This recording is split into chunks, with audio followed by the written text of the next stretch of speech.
करता सुनो। राम राम पेशारी बाणा ने आज मोस का भजन गा के सुनावांगे। वे पसंद आओ तो लाइक करियो, शेयर करियो, कमेंट करके जरूर बताइए। वे जेठ का भी न कि सो मारी मोस आई है, बहुत बढ़िया है। और पिटारा नान भी जावांगे। वे तड़कन 6 बजे की गाड़ी कर रखी है। जिस बाण न जाना होना है तो वे तड़कन वक्ते के डांगे भजन और वे मोस बजाने वाली जाइयो। वे बहुत पुण्य होगा जेठ की मोस नान का भी। देव देवते खुश होंगे। और सुनो वे देवत्या का भजन। लगन मेरे देवत्या की, देवत्या की मतो बाजी डोरी आई। लगन मेरे देवत्या की, देवत्या की मतो बाजी डोरी आई।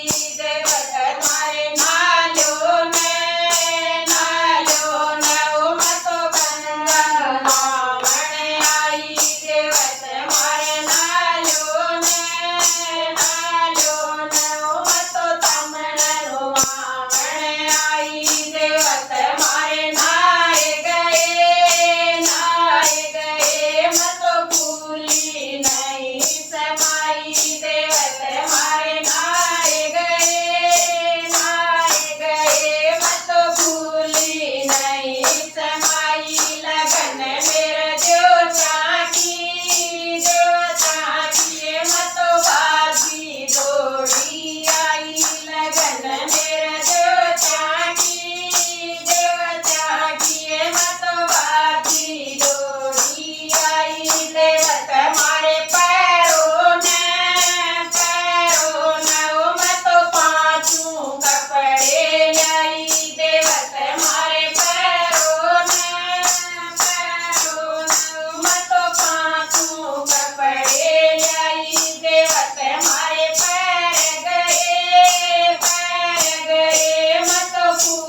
बाणा ने आरती तरह का भजन गा के सुनाया। वे पसंद आओ तो लाइक शेयर जरूर करियो और कमेंट करके बताइयो वे की साक ला क्या।